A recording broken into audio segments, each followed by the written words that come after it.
Ayo bersama-sama seperti biasa kita mulakan pertemuan pada malam ini dengan memanjatkan doa dan permohonan semoga Allah Subhanahu wa taala memberkati ilmu yang dihadiahkan kepada kita. Mudah-mudahan ilmu ini ilmu yang menghasilkan ketaatan dan ketakwaan di dalam diri kita, ilmu yang menjadi pelita menerangi perjalanan hidup kita sampai saat kita kembali kepadanya nanti dalam keadaan kita redha lagi diredainya.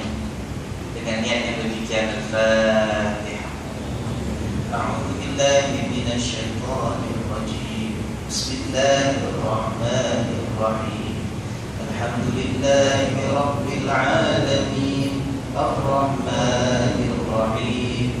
Maliki yaumiddin. Iyyaka na'budu wa iyyaka nasta'in. Ihdinas siratal mustaqim. Siratal ladzina an'amta 'alaihim ghairil maghdubi 'alaihim waladdallin.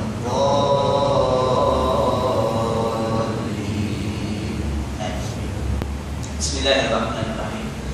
Alhamdulillahi rabbil alamin wassalatu wassalamu ala sayyidina Muhammadin asyrafil anbiya'i wal mursalin wa ala alihi wa ashabihi wat tabi'in wa tabi'ihim bi ihsanin ila yaumiddin. Alhamdulillah, malam ini kita bertemu sekali lagi dalam siri memerhatikan ayat-ayat yang Allah turunkan sebagai pedoman kepada kita makhluk yang bergelar manusia, khususnya ayat-ayat yang mengandungi kisah-kisah tauladan yang kita harapkan dapat kita ambil iktibar dan pengajaran daripadanya.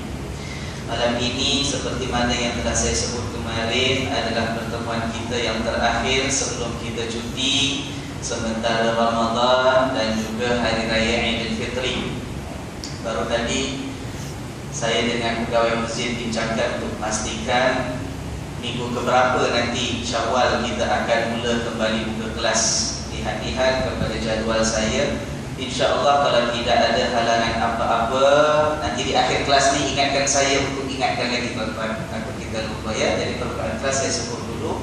Kita bercuti mula minggu depan sampai Ramadan, terus sampai masuk Syawal. Kita bertemu pada Ahad yang keempat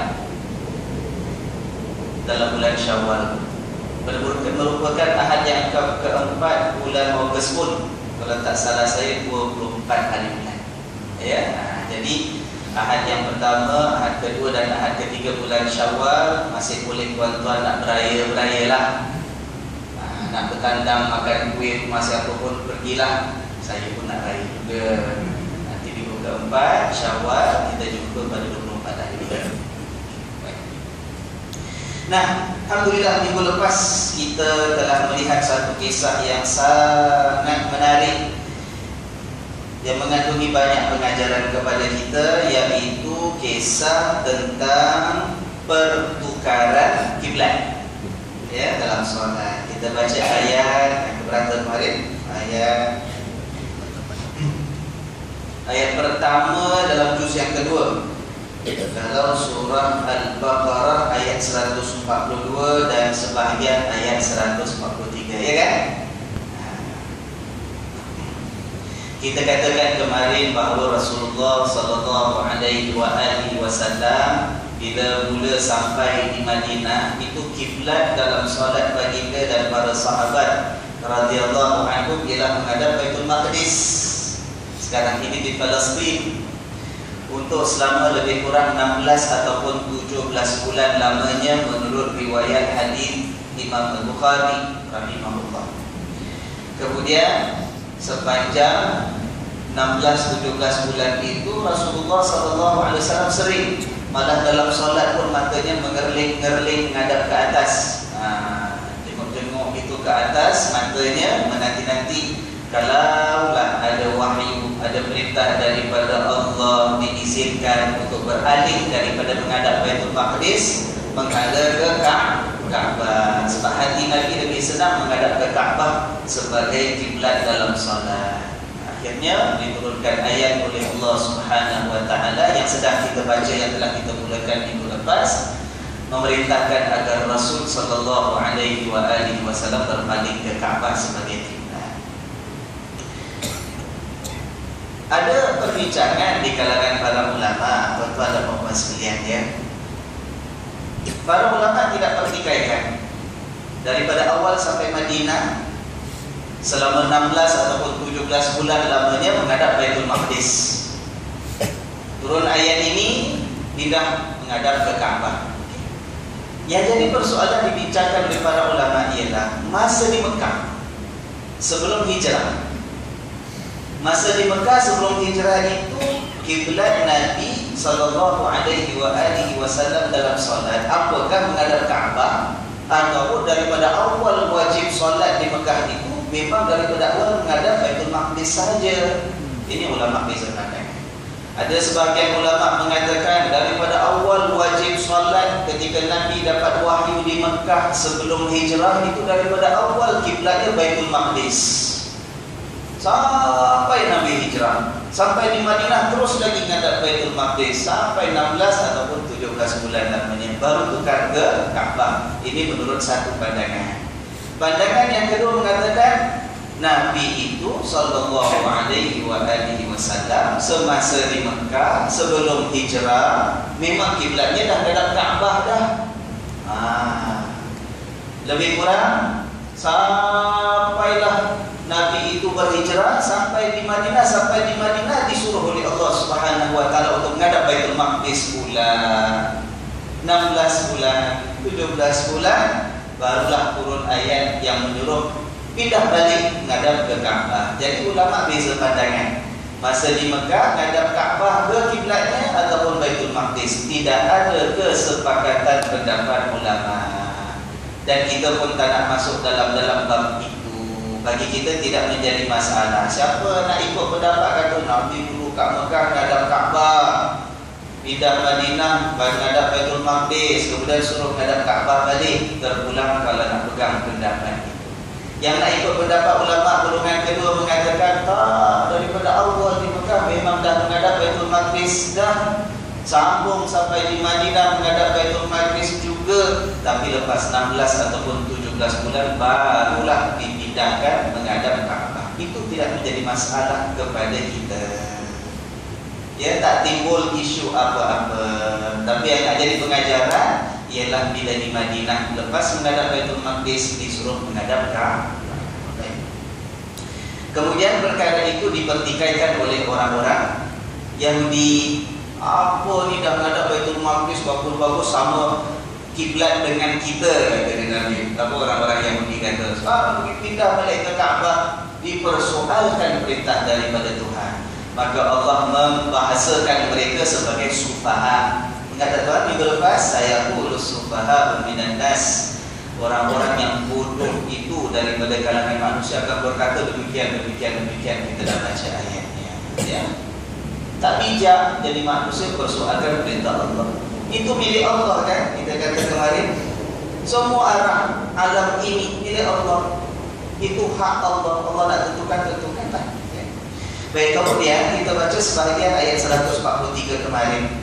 Kita menyebut tentang seperti mana Allah menetapkan kiblat menghadap ke Ka'bah menjadi kiblat kita sampailah hari kiamat nanti. Allah juga menetapkan bahawa umat Islam ini ialah ummatan wasata.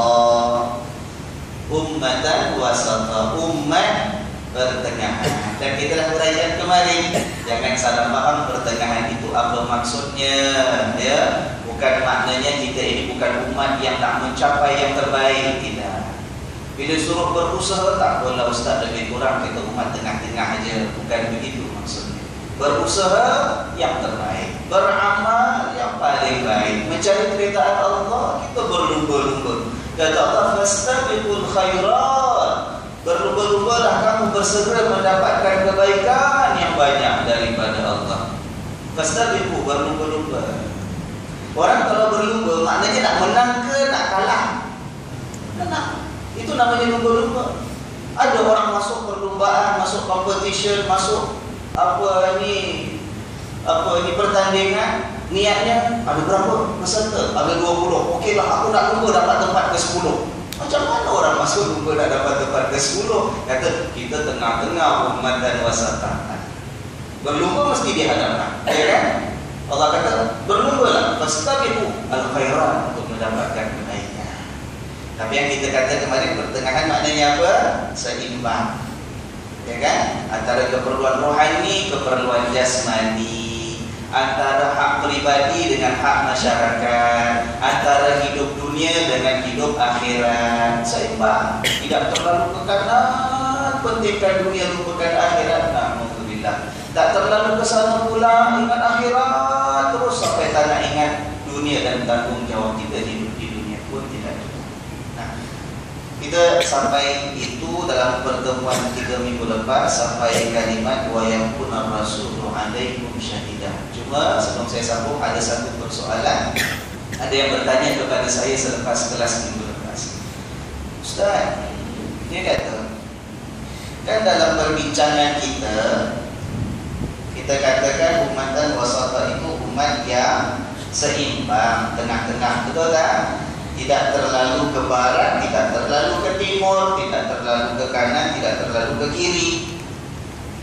Jadi saya buat kemarin lebih kurang ada garisan, tak boleh ke sana sangat, tak boleh ke sini sangat. Kita kata di tengah-tengah inilah umatan wasata, seimbang, kita kata wasata, pertengahan.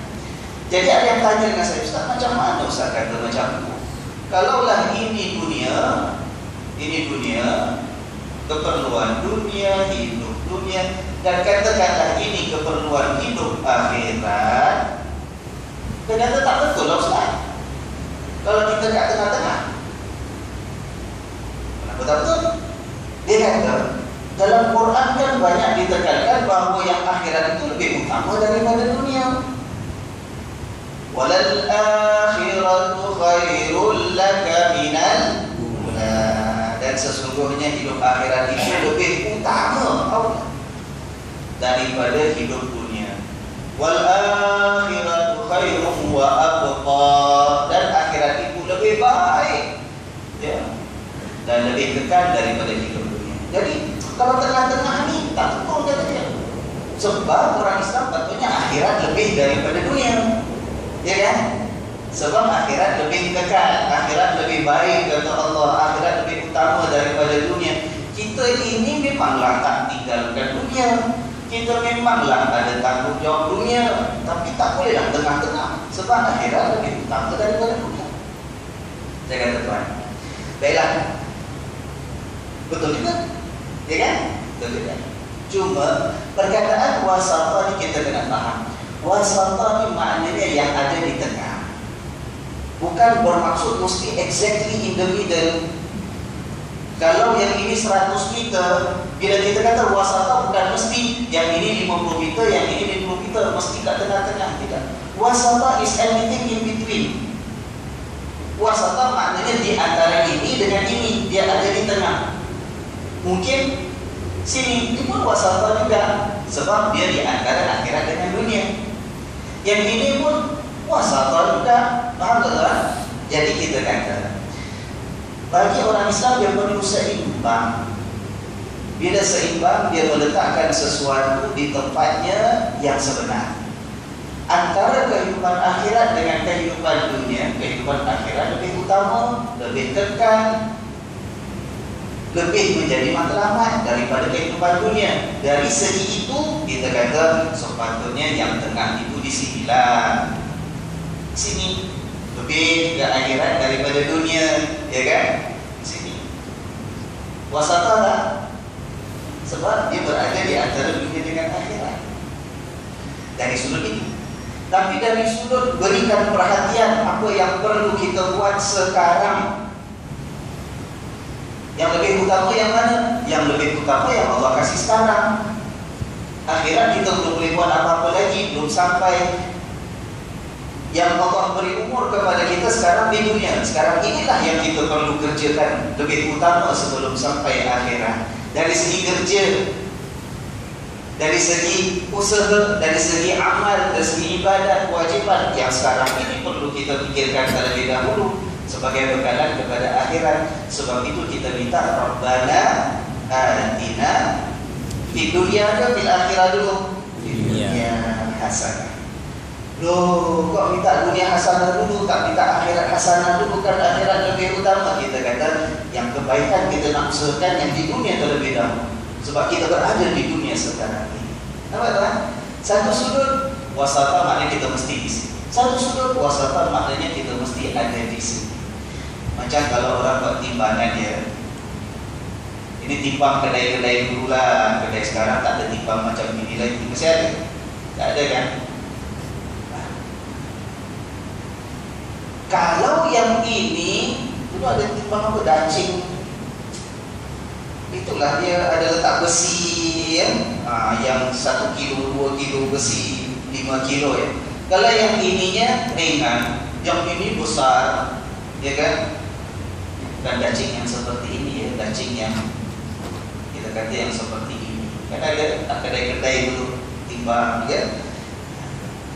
Kalau ini tak seimbang, walaupun kat tengah-tengah, betul tak? Dia akan sengit, ya kan? Jadi kalau ini berat, dia kena lebihkan di mana? Lebihkan di sini. Nanti apik itu pun tiba tengok, ini dah cukup 2 kilo ataupun 3 kilo berdasarkan kepada besi timbangan yang tadi kan? Ini wasata seimbang, walaupun nampak bukan betul-betul di tengah, ya kan? Ini yang kita perlu fahami dalam kehidupan kita di dunia. Tidak boleh hanya fikir dunia, lupakan akhirat. Itu bukan umat dan wasat. Tak boleh hanya fikir akhirat, tinggal dunia. Itu bukan umat dan wasat.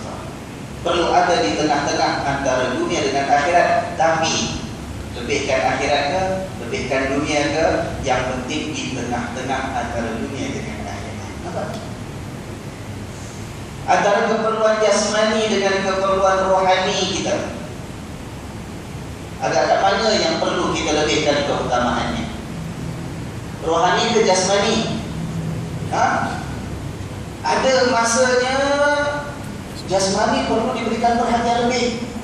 Sebagai contoh, bila kita ini dalam keadaan serba tidak cukup, keluarga kita tak cukup makan, keluarga kita pula kerja tak sungguh-sungguh pada waktu itu, keperluan jasmani diberikan keutamaan. Sebab bila keutamaan jasmani diabaikan, anak-anak makan tak cukup kita biarkan, tempat tinggal tak sempurna kita biarkan, macam mana nak sampai anak itu dapat membangun keperluan rohaninya?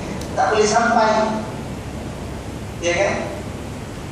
Sebab itu juga kalau kita lihat sebagai contoh dalam kisah Ammar bin Yasir, kan ada sahabat Nabi SAW, keluarga Yasir. Sayyidina Yasir dengan istrinya ketika berada di Mekah itu disiksa, diazab oleh orang-orang kafir, sampaikan akhirnya nyawa itu dah tak hujung dah, diancam oleh orang kafir, tinggalkan agama Muhammad, balik pada agama yang asal, tak nak mati kau. Maka Sayyidina Yasir dan istrinya pilih untuk pertahankan iman. Gugur mereka diazab dan disiksa, mendapat tempat yang tinggi di sisi Allah Subhanahu wa ta'ala, ya kan? Dia pelihara iman dia. Matilah. Tapi anak mereka yang namanya Ammar, bila dalam keadaan demikian, dia nak selamatkan nyawanya, dia katakan, ayolah sekarang aku tinggalkan agama Muhammad, aku tak percaya dengan agama Muhammad lagi. Lalu dilepaskan oleh orang-orang kafir yang telah membunuh mak dan bapa dia. Lepas dia, selamat dia.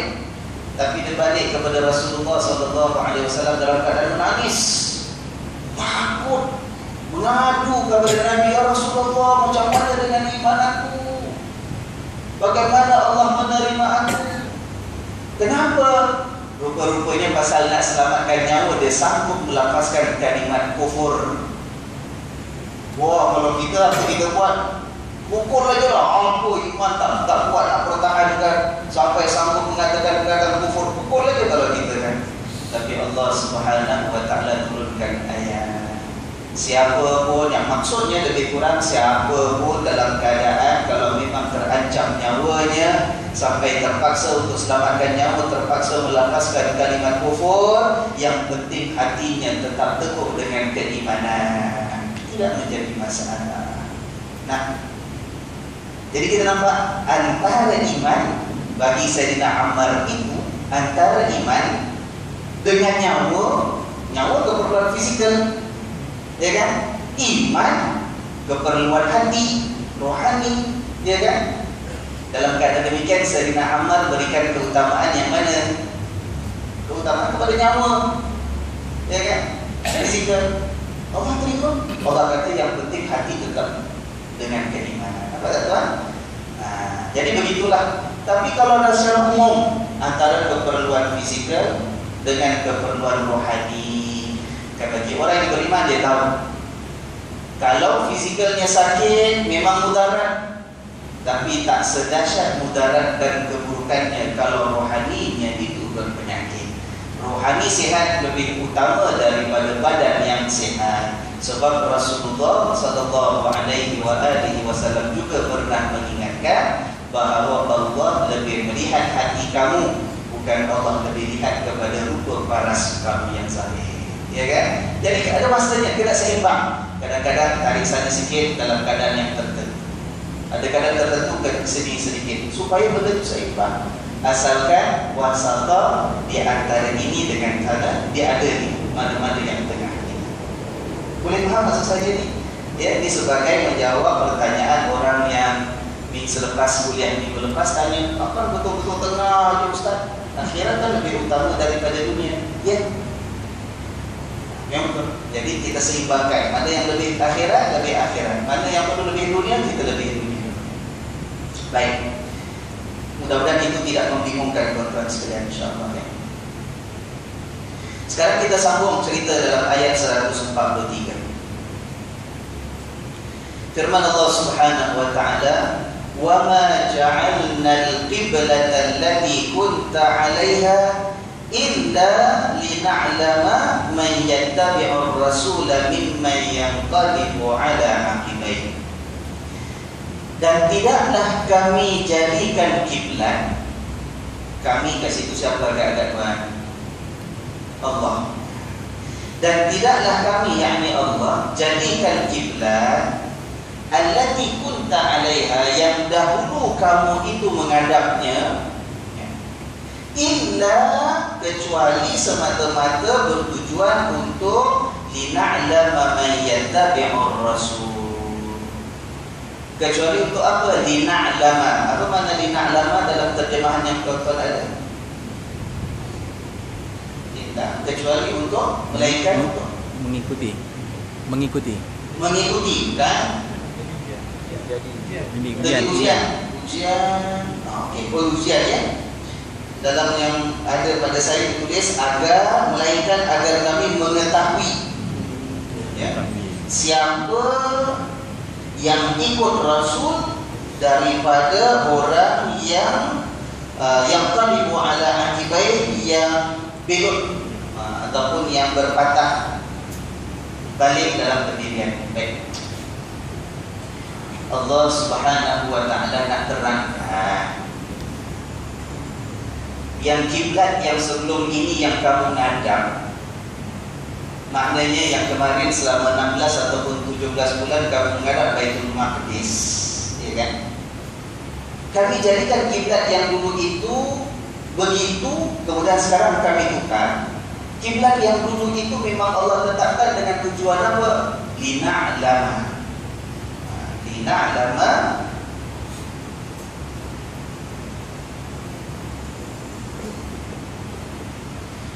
siapa yang taat ikut Nabi dan siapa yang belum, ataupun siapa yang berpatah balik meninggalkan Rasul sallallahu alaihi wasallam. Lina'lama. Cuba kita tengok perkataan ini. Li maknanya untuk. Okay. Na'lama kami. Asal makna na'lama untuk kami ketahui, so that we know. Okay? Kalau kalian cuba perhatikan ayat. Dari segi bahasa, lina'lama maknanya supaya ataupun untuk kami ketahui, so that we know. Cuba kita lihat ayat itu balik. Kami jadikan kiblat kemarin tu, yang sementara kamu menghadap Baitul Maqdis sahaja dulu, itu tak lain tak bukan semata-mata hanya tujuannya supaya kami tahu siapa yang taat ikut Rasul, siapa yang degil persoalkan tak nak ikut Rasul. Nampak tak? Jadi bila buat itu sebagai ujian rupanya. Bila Allah suruh menghadap Baitul Maqdis, tengok siapa ikut, siapa tak nak ikut. Kemudian bila diubah daripada Baitul Maqdis, ubah pula menghadap kiblat ke Kaabah, juga tujuannya sebagai ujian untuk diketahui siapa yang taat nak ikut, siapa yang degil tak nak ikut. Boleh faham? Maka sebab itu kalau kita lihat berdasarkan ayat ini ada kisah riwayatnya. Bila Rasulullah SAW menghadap Baitul Maqdis, ada sebagian sahabat Nabi pun yang tak selesa dalam diri mereka. Asal kita nak menghadap kiblatnya orang Yahudi ini? Kita agama kita kan warisan daripada Nabi Allah Ibrahim. Itu lebih awal, itu tempat yang memang rumah Kaabah itu dibina sebagai tempat tumpuan ibadat. Apa asal kena ada Baitul Maqdis? Nampak tak? Ada orang yang tak kuat imannya, persoalkan perintah Allah. Bila disuruh tukar menghadap Kaabah, ada pula orang Yahudi persoalkan, apa Muhammad dah bagus menghadap Baitul Maqdis sama macam kita. Tertukar bagi Kaabah pula. Antara kedua cerita ini, ada orang yang goyang. Macam mana lah agama aku pegang ni? Sekejap sana, sekejap sini, Baitul Maqdis, pindah Kaabah pula. Ni apa cerita ni? Nampak tak? Jadi rupa-rupanya Allah atur hikmah. Bila Allah buat pertukaran, ada kiblat sebelumnya, ada kiblat selepas itu, sebenarnya untuk ujian. To show, lina'lama, supaya kami ketahui siapa yang ikut, siapa yang tidak mau ikut. Jelas sampai sini? Jelas? Timbul satu persoalan yang besar dalam masalah tauhid dan akidah. Apa masalahnya? Cuba ikuti tuan-tuan. Coba. Kalau Allah kata kami buat ujian itu, kami tentukan ada kiblat lama, ada kiblat baru. Tukar.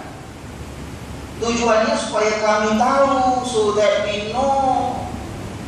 Lina'lama, supaya kami tahu siapa ikut, siapa tak ikut, siapa teguh iman, siapa yang goyang iman, ya kan?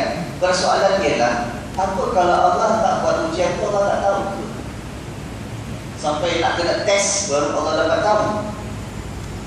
Kalaulah Allah itu menguji, kemudian tujuannya untuk tahu, lepas ujian baru Allah tahu, maknanya ilmu Allah itu ada kekurangan. Kenapa kita katakan ilmu Allah ada kekurangan kalau macam itu? Sebab sepatutnya ilmu Allah, Tuhan yang maha sempurna, sifatnya yang maha sempurna, Allah itu tahu segala-galanya. Yang telah berlaku pun Allah tahu, yang sedang berlaku pun Allah tahu, yang akan datang berlaku pun Allah tahu. Allah pasti tahu setiap hambanya ni jenis yang macam mana. Kalau aku uji boleh pas ke tak pas, tak payah uji, Allah tahu dah.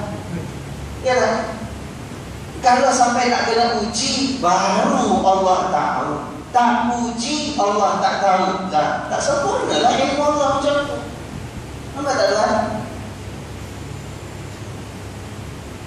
Jadi apa makna lina'lama sekarang ni? Kau nampak tak persoalan tauhid dekat sini? Persoalan akidah. Apa maksud ayat ini? Tak mungkin Allah tak tahu kalau tak uji terlebih dahulu. Allah dah tahu dah. Ini orang ini walaupun belum lahir, akan lahir 500 tahun daripada sekarang, Allah dah tahu. Daripada keturunan kita, kalaulah usia dunia ni masih panjang, 500 tahun akan datang, siapa yang lahir daripada keturunan kita nanti, ya kan? Allah dah tahu walaupun benda itu lama belum berlaku. Antara zuriat kita nanti yang namanya ini, yang lahirnya tempat ini, yang mak bapaknya ini adalah orang yang beriman ataupun tidak, Allah tahu tak? Kenapa ayat ini mengatakan kami uji kiblat itu ada lama ada yang baru supaya kami dapat tahu siapa ikut, siapa tak ikut. Macam mana tuan? Jadi Allah Maha mengetahui ke tidak? Apa maksud ayat ini? Nah, di sini kita melihat bahasa Al-Quran. Ayat-ayat seperti telah diterangkan oleh para sahabat dan juga para ulama kita. Maksud lina'lama di sini bukan supaya Allah tahu yang mana sebelum itu Allah tak tahu, tidak. Maksud lina'lama ialah supaya kami tunjukkan apa yang kami dah tahu. Ya, ini dari segi bahasa untuk kami tahu. Maksud sebenarnya ialah supaya ataupun untuk kami, yaitu Allah, tunjukkan apa yang kami tahu. Kami ketahui. Allah tahu tak seorang itu ikut ke tidak ikut? Allah tahu. Allah tahu tak seorang itu akan taat ataupun akan ingkar? Allah dah tahu. Tapi Allah nak tunjukkan kepada makhluk-makhluknya. Allah nak tunjukkan kepada hamba-hambanya apa yang Allah dah sedia tahu. Sebab itu kalau kita lihat kitab tafsir dalam bahasa Arab pun disebut linudhhira li'ibadina ma'alimna, untuk kami tunjukkan, nyatakan kepada hamba-hamba kami apa yang kami dah tahu, supaya nanti kalau dijalankan penghakiman dan pengadilan pada hari pembalasan, manusia ini tidak boleh persoalkan depan Tuhan, katakan kalau tak diuji pun, kalau tak nyata menjadi bukti, nanti orang yang nak diazab kata-kata, ya Allah, mana kau tahu? Tak ada bukti pun. Kalau kau uji aku akan gagal. Nampak tak? Jadi untuk mematikan hujah itu, jangan sampai ada orang yang boleh mempersoalkan kembali keadilan hukuman Allah. Allah buat ujian supaya nampak pada kita semua, tengok orang ni betul pun. Allah dah tahu dah yang orang ni kalau diuji akan berjaya dengan keimanannya. Orang itu diuji akan gagal kerana tunduk kepada nafsunya. Apa kata? Tuan-tuan, kalau Allah jadikan kita sebagai manusia, katakan, dan Allah tak aturkan hidup kita penuh dengan ujian, katakan, Allah jadikan manusia nak patris, katakan, dah hidup, Allah kata nak masuk syurga ataupun masuk neraka. Sebab Allah tu tahu, aku ni tengok muka patris tu, katalah lebih kurang bahasa kita lah, tengok muka patris tu kalau kasih hidup 60 tahun kat dunia pun tak guna, degil kepala batu dah, tunduk pada nafsu. Memang kalau kasih ujian apapun akhirnya masuk neraka juga. Allah tahu tak? Tahu kan? Tapi kalau Allah buat macam tu, katalah, jadikan Muhammad Fatris Mataram, lepas jadi terus dewasa besar macam ini, terus masuk neraka. Allah kata dah memang layak, tahu dah kenal sangat kau ni masuk neraka dah. Bayangkan, boleh tak saya melawan hujah kat mahkamah? Akan ada orang melawan hujah, ya Allah, tak ada bukti pun, kalau pun kau tahu tak ada bukti pun, aku akan gagal dalam ujian. Apa tak? Allah jadikan manusia hidup dengan ujian. Kita yang pilih sama ada kita nak taat ataupun tidak. Kita pilih taat, Allah dah tahu dah itu pilihan kita. Kalau kita pilih untuk tidak mahu taat, Allah dah tahu dah itu pilihan kita. Ya kan? Allah tahu. Jadi Allah biarkan benda itu, Allah atur, ada ujiannya supaya nampak, terbukti benar keadilan dan keagungan Allah Subhanahu wa ta'ala. Jadi saya ulang lagi, saya susah kan faham? Susah cakap dalam sangat dalam tauhid akidah ni. Bingung saya. Jangan bingung-bingung.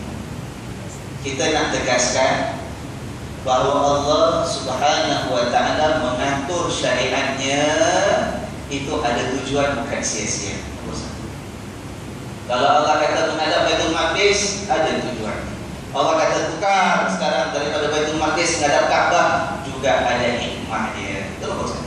Nombor dua, dalam masalah cerita pindah daripada menghadap Baitul Maqdis kemudian menghadap kiblat Kaabah, Allah kata dalam ayat lina'lama, tujuannya supaya kami tahu siapa ikut, siapa tak ikut, ya kan?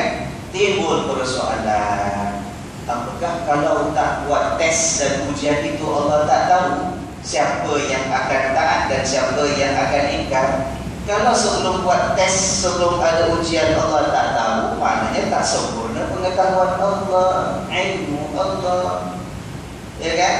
Maka kita lihat memang dah diterangkan daripada dulu lagi. Bahasa Al-Quran, kalau Allah mengatakan supaya kami tahu, bukan asal Allah tak tahu asalnya, ya, tetapi maksudnya supaya kami tunjukkan kepada manusia apa yang kami dah tahu, menjadi bukti dan tidak boleh menjadi hujah untuk mempersoalkan nanti keputusan penghakiman yang akan ditentukan oleh Allah pada hari penghabisan. Jelas? Alhamdulillah, ya. Jadi tauhid bagi kita, akidah, kepercayaan dan keyakinan kita ialah Allah itu Al-Alim, yang Maha mengetahui. Semuanya Allah tahu dah. Kita cakap pun Allah tahu, yang kita tak cakap sembunyi dalam hati pun Allah tahu. Yang dalam hati itu kita simpan 10 tahun pun Allah tahu. Yang dalam hati sedetik, 1 minit, lepas tu kita padam pun Allah tahu juga. Apa yang kita buat Allah tahu, bila dilihat oleh pandangan manusia yang lain. Apa yang kita buat Allah juga tahu, walaupun perbuatan itu dalam keadaan kita seorang diri dalam bilik, tak ada siapa yang lain yang melihat kita. Allah tahu kan? Allah tahu. Ya, itu pegangan akidah kita. Iktibarnya ialah ingat, dalam kita hidup sebagai hamba Allah yang mengaku beriman, taat pada perintah Allah. Sami'na wa ata'na. Kalau Allah kata beginilah hukumnya, begitulah hukumnya, kita terima daripada Allah. Itu ujian daripada Allah. Kalau Allah kata minum arak itu haram, maka haramlah arak bagi kita. Allah, Ustaz, arak ni kan minuman yang glamour, ada kok sebenarnya murah, kata dia. Saya kalau minum yang satu tip kecil dia sampai $10 kan standard. Ada Ustaz, minum arak ni kalau mabuk, minum terus tak tahu sedar dunia, dah cakap bukan-bukan. Saya minum masih waras lagi, ya kan? Alah sikit je Ustaz, tak sampai mabuk pun ni. Kasih panas badan lah, sejuk lah. Negeri-negeri sejuk, ada winter ni, ada snow ni. Allah kata haramlah hukumnya. Dan tujuannya sebagai ujian kepada kita. Nak taat ke tak nak taat? Ya kan? Kalau Allah dah atur hidup jadi manusia, teruskan zuriat dan keturunan, Allah syariatkan perkahwinan. Perkahwinan itulah yang kita ikuti jalannya. Jangan saja-saja cari orang nak campur apa semua. Kahwin tak kahwin belakang cerita, tak boleh. Alah Ustaz, itu zaman orang Arab naik kuda duduk dalam kemah.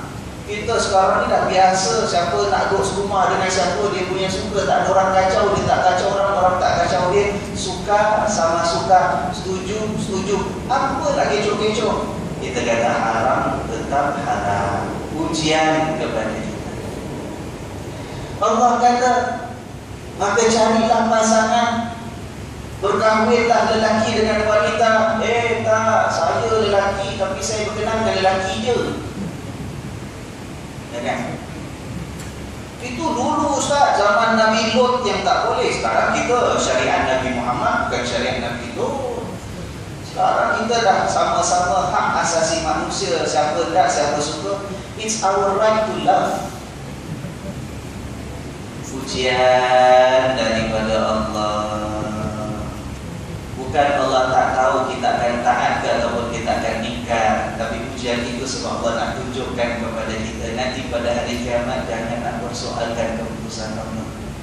Aku dah berikan ujian, kamu sendiri pilih untuk gagal dalam ujian tersebut. Sing lanang carinya wedok ya Pak ya. Jangan lanang ngade-ngade nak lanang wedok, nak dengan wedok. Jangan.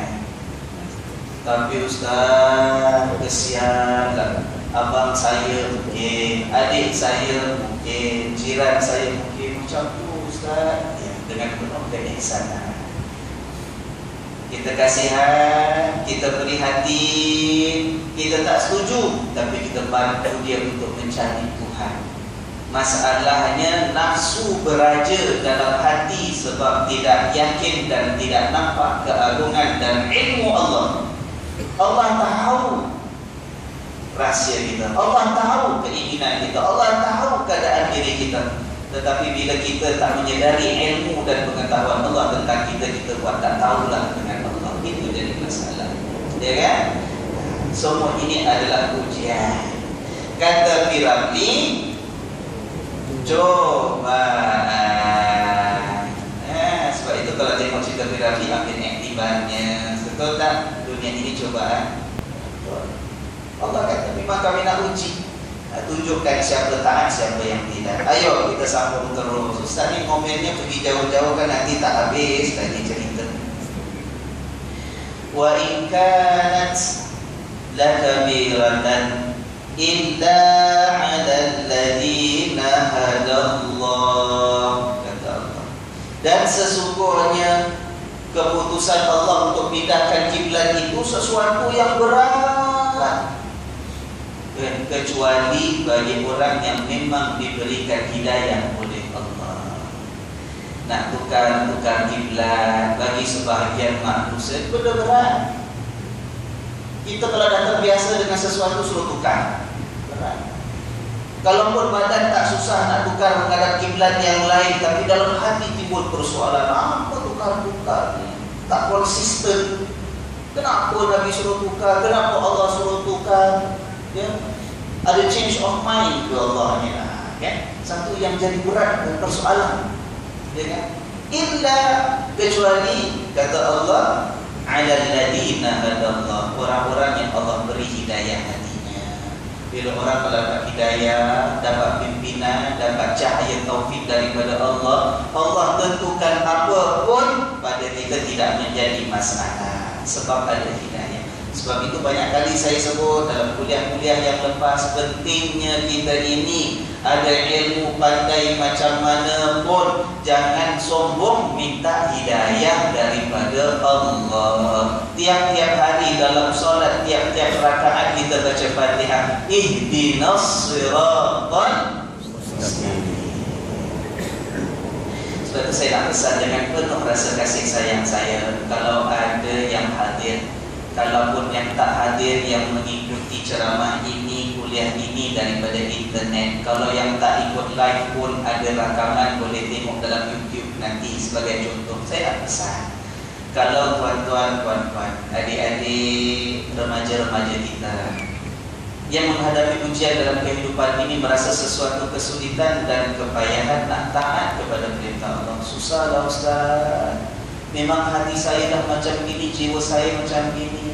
Saya ni nampak lelaki dia Ustaz, tapi saya perempuan terperangkap dalam tubuh lelaki. Sebab itu saya nak cari lelaki juga yang lain. Tuan-tuan, susah macam mana pun, panduan kita, carilah hidayah pimpinan daripada Allah. Bila kita berjalan dalam kegelapan, kita teraba-raba, kita tidak merasakan sebenarnya ada yang pimpin tangan kita untuk kita cari tempuh jalan membawa keselamatan. Kita rasa kita tak pimpin siapa-siapa, tak ada siapa nak pimpin kita, tak ada siapa tempat pergantungan dan panduan kita. Saat itu kita akan terus merayap dalam kegelapan dan kesesatan. Tetapi bila kita mohon dengan Allah, ihdinas siratal mustaqim, ya Allah, dengan penuh hati kita, kesungguhan jiwa kita, minta dengan Allah, ya Allah, aku nak kau pimpin aku, ya Allah.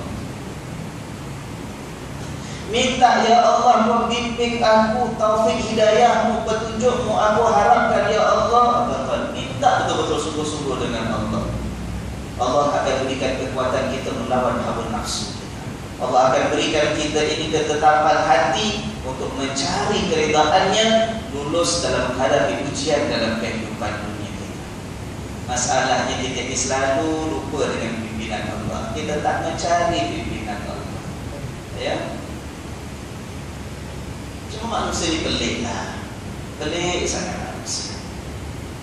Kalau dalam kehidupan dunia yang nyata, bila kita berjalan satu tempat kita tak tahu mana nak menghala, tempatnya gelap, tak ada siapa tempat kita nak bertanya, tak ada orang lain tempat kita mengajukan persoalan, kita jalan takut kita. Aku sampai mana ni? Ini ada lorong, ada kanan, ada kiri, nak belok mana ni? Jalan sana pun gelap, jalan sini pun gelap, takut kita, ya kan? Bayangkan kita masuk sesat. Kalau orang jogging kat McRitchie tu, kata McRitchie, balik kerja nak jogging siang tengah terang, kerja, balik kerja pukul 6.30 baru nak mula jogging kat sana nak siang. Lari. Tak pusing mana, tiba-tiba gelap dah 7.30. Orang lain tak ada, lampu padam, gelap, apa perasaan kita? Ini aku nak belok sebelah ni mana, depan tak nampak, kiri tak nampak, kanan tak nampak, salah masuk hutan negeri Ciduan. Ya kan? Tak keluar kita. Takut. Buka-buka handphone, bateri habis. Oh la ilaha illallah. Nak calling ni tak tolong orang, tak boleh. Jerit-jerit tak ada yang nyaut. Apa perasaan kita? Takut. Tapi kenapa dalam kehidupan rohani kita menempuh ujian, mencari matlamat Allah Subhanahu wa taala, kita tak pernah rasa takut bila kita berada dalam kegelapan. Kita tuh suka ketawa, terus bergelumang dalam kesesatan pun tak jadi masalah. Kita tak berusaha untuk cari panduan dan pimpinan daripada orang. Kalau jalan yang zahir kita takut kalau kita sesat, tapi perjalanan hakikat kita sebagai manusia, kita tak takut bila kita sesat. Pelik tak manusia? Sesat dunia paling-paling pun 3 hari lapar dalam hutan kawan dengan monyet dan kera. Tapi kalau sesat perjalanan menuju akhirat mendapatkan keridaan Allah Subhanallah, akibat mudaratnya khalidina fiha abada, kekal kita dalam neraka itu nanti selama-lamanya. Na'udzubillah. Baik. Jadi perintah Allah sebagai ujian. Dan semua perintah Allah itu berat, walaupun nampak mudah, kecuali orang yang dipimpin Allah. Ya kan? Tuan nak solat, berat ke ringan saya tanya? Sembahyang tak banyak, tak panjang, tak kena bayar apa-apa pun. Tak ada disuruh sampai mandi bunga 7 jenis bunga, cari air 7 jenis perigi untuk mandi wudu baru boleh sembahyang. Tak, buka paip, air bersih, wudu sikit. Allah ringan. Tapi bagi orang yang tidak mendapat hidayah daripada Allah, ringan ke berat solat tadi? Berat. Tuan-tuan, puasa bulan Ramadan, ringan ke berat saya tanya?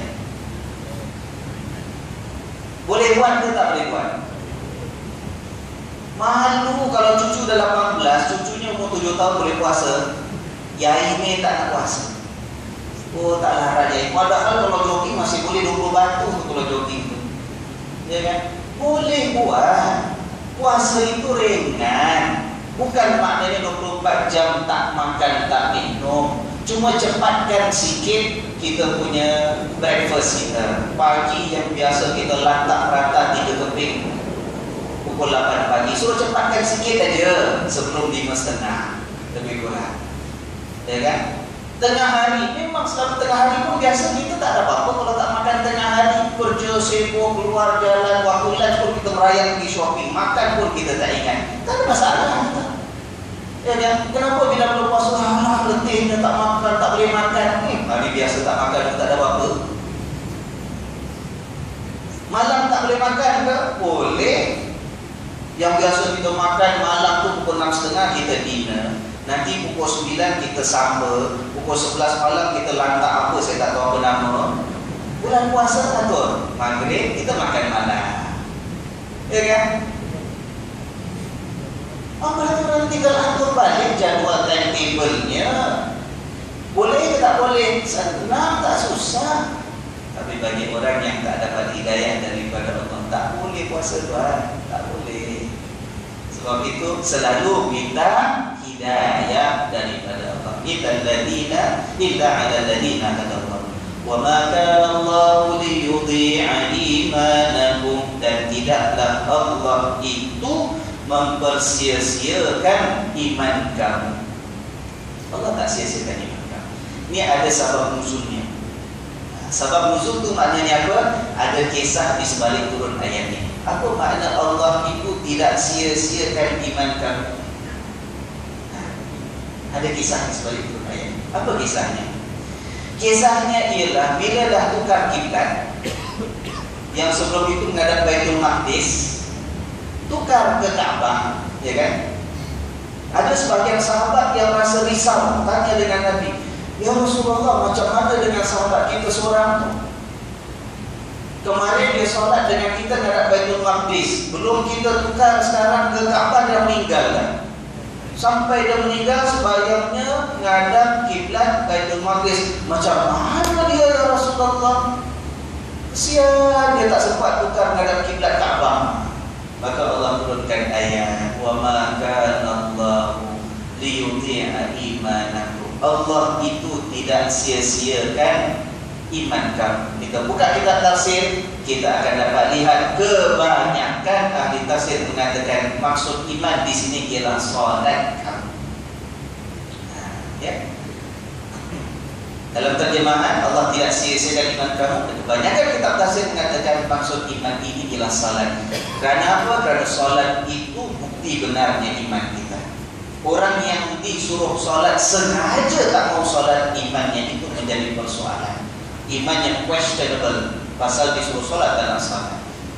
Jadi bila ada sahabat tanya macam mana dia tu ya Rasulullah, sahabat kita belum sempat pindah balik ke Kaabah ataupun ngadap Kaabah, dah meninggal dah, dia dulu supaya ngadap Baitul Maqdis je ya Rasulullah. Allah turunkan mengatakan dia dulu menghadap Baitul Maqdis sebab memang waktu itu perintah menghadap Baitul Maqdis. Allah takkan sia-siakan salat. Ya, Allah takkan sia-siakan. Tetap dapat pahala, tidak sesat dia semasa dia mati, menghadap kematiannya untuk kembali kepada Allah. Innallaha bin-nasi la raufur rahim. Sesungguhnya Allah itu terhadap manusia adalah amat lembut dan amat mengasihani. Rauf, maha lembut Allah Subhanahu wa taala. Allah. Sebab itu tuan, bila dalam menghadapi ujian nak mentaati Tuhan, kita lihat ada perintah suruhan, ada masanya terdapat larangan dan tegangan.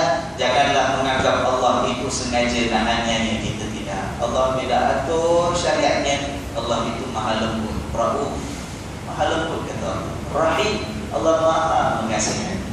Bukan Allah nak menyusahkan kita. Dan setiap yang Allah perintahkan itu ada kepentingan, keuntungan, maslahat untuk kita. Tuan ya, Allah suruh pindah daripada menghadap Baitul Maqdis ke Kaabah. Sebenarnya Allah nak bukan nak untung apa-apa. Kita menghadap mana pun kalau Allah suruh memang untuk kebaikan kita, untuk keuntungan kita. Ada maslahat, ada kepentingan dan ada keuntungan untuk kita. Apa dia ya tuan-tuan? Bila Allah suruh mula-mula menghadap Baitul Maqdis, kemudian pindah ke Kaabah, supaya kita ni antaranya jangan menganggap Kaabah itulah Tuhan kita. Tak. Kalau Kaabah lah Tuhan, kalau kita kata Kaabah tu macam orang lain sembah berhala dia, itulah kita sembah Kaabah. Bila kita salat menghadap Kaabah tu kita sembah Kaabah, masalah. Kalau itulah Kaabah sembahan kita, takkan sebelum itu ada 16-17 bulan at least paling kurang di Madinah menghadap Baitul Maqdis. Apa? Bila ada menghadap Baitul Maqdis, sudah disuruh ubah ke Kaabah. Nah, menunjukkan ini hanyalah arah hadap kita dalam solat, tapi bukanlah itu sembahan kita. Kaabah bukan sembahan kita. Jangan kita samakan kita seperti orang yang sembah berhala, itulah patung dia sembah, itulah. Tak, Kaabah bukan sembahan kita, itu arah. So itu Allah kata kalau ubah kita ubah, there's no problem. Sebab yang kita sembah Allah, ya kan? Yang kita sembah Allah bukan Kaabah. Kemudian berikutnya, kalau kita salat menghadap Kaabah, tapi bukan Kaabah itu sembahan kita. Sembahan kita ialah Allah, dan Allah itu tidak ada arah yang tertentu, tak ada direction yang tertentu. Kenapa mesti sembahyang menghadap Kaabah? Kalau Kaabah bukan sembahan kita, kenapa tak boleh? Satu orang sembahyang menghadap sana lah, menghadap saya. Yang penting kita sembah Allah. Masuk masjid Darul Makmur, satu menghadap tingkap sana, satu menghadap tingkap sana, satu menghadap parakan Allah, Akbar, cantik. Tak boleh ke? Kita kata Allah dah atur. Sebab apa? Sebab Allah hendak kita ini dalam beribadat kepadanya menghadap satu Kaabah dan kiblat kita. Kita semua, bahasa apapun kita, bangsa apapun kita, rakyat mana pun kita, negeri mana pun kita duduk, kat pulau mana pun kita tercapai, bila salat kita menghadap ke satu arah. Kerana itulah ikatan hati kita sebagai umat Nabi Muhammad sallallahu alaihi wasallam. Bila kita menghadap Kaabah sebagai kiblat kita, dia ada ikatan tempat dan ada ikatan masa. Ikatan tempat maknanya kita mana pun kita menghadap yang satu, supaya kita bersatu. Supaya bila kita nak berjamaah, dan jamaah yang itu penting dalam hidup kita sebagai orang beriman, kita tahu mana nak menghadap. Kalau tak ada ketentuan kiblat satu, kita masuk, Pak Imam kata, aku ingat hari ini kat sana bagus. Bila kata tak, saya ingat sana lagi bagus. Datang Pak Muja pula tak belakang lagi bagus, Ustaz. Macam mana nak solat kita? Akhirnya Pak Imam jamaah sendiri, Pak Bilal buat jamaah sendiri, Pak Muja buat jamaah sendiri. Berpecah tak kita? Ada ikatan tempat, ada ikatan masa. Sebab Kaabah itu didirikan dulu oleh Nabi Ibrahim. Daripada Nabi Ibrahim datangnya Nabi-Nabi, Nabi Isa, berikutnya itulah orang-orang Nasrani. Nabi Musa, itulah Bani Israel dan Yahudi, ya kan? Bila kita datang sebagai umat Islam, kita kata kita ada ikatan dengan Nabi Ibrahim sampai Nabi-Nabi lepas itu sampai kepada kita, bahawa sepanjang zaman kita menghadap Kaabah ada ikatan masa dengan Nabi Allah Ibrahim, ya kan? Tapi masalahnya kita solat juga, kita berjamaah juga, kita menghadap satu kiblat juga. Tapi dalam kehidupan kita bergaduh tak habis-habis sepanjang masa. Kita sekarang dah sibuk, insya-Allah tak sabar menunggu Ramadan akan datang. Ada sahabat-sahabat kita di tempat lain terancam nyawa dan keselamatan. Allah dah tinggal seminggu nak Ramadan tuan. Sahabat-sahabat, saudara-saudara kita di Iraq sedang bergaduh. Satu golongan tembak bom, golongan yang lain pucat kacir. Dahlah negara itu belum lagi dapat dibangunkan. Semua sedang struggle, susah payah nak bangunkan hidup masyarakat yang aman. Itu ujian yang dihadapi oleh saudara-saudara kita. Yang pihak ini bergaduh, pihak sana bergaduh, yang lebih ramai tengah-tengah jadi mangsa dan korban pergaduhan dan peperangan. Allah, inilah tragedi yang dihadapi oleh masyarakat kita, oleh umat kita satu dunia. Sebab itu bila kita kasih negara seperti ini, janganlah benda-benda yang boleh kita tangani, boleh kita atasi, kita besar-besarkan sampai kita pun nak bergaduh antara kita. Kasihan orang yang di sana bergaduh betul-betul sampai korban nyawa, tembak mati, jadi mangsa tengah jalan. Ada yang di pasar sedang belanja mati kena bom oleh orang yang mengaku sebagai orang Islam sendiri juga. Allah. Maka sebagai persiapan sebelum Ramadan, mereka memerlukan doa kita, mereka memerlukan sumbangan kita. Mohon ya Allah, Engkau damaikanlah kehidupan dunia umat Islam ini di mana sahaja mereka berada. Ya Allah, lindungilah saudara-saudara aku yang ada di Iraq, lindungilah saudara-saudara aku yang ada di Syria. Ya Allah, ya Allah, damaikanlah persengketaan di antara mereka. Macam mana kita nak dapat doa kita makbul kalau kita pun dengan kita hati kita penuh dengan persengketaan? Kita dengan kita pun nak bergaduh, tapi minta ya Allah, Kau damaikanlah mereka. Apa macam doa ni? Ya kan? Kita patutnya tersentuh, sedih kita. Umat Islam ini umat yang kalau ada bahagian satu badan yang dicubit, yang bahagian badan lain pun terasa, ya kan? Di Iraq begitu keadaannya, di Afghanistan ya Allah, di Syria ya Allah. Ada tempat negara tu yang nak cari makan pun tak cukup, yang anak-anak kecil berkeliaran, maknya mati dibom, bapaknya mati ditembak. Anak-anak kecil tak ada yang jaga tuan. Ada yang jadi duduk dalam kemah pelarian, tempat tinggal tak sempurna, hujan, basah, sejuk, ya Allah. semua nak sambut Ramadan, semua nak mencari keridaan Tuhan. Kita di sini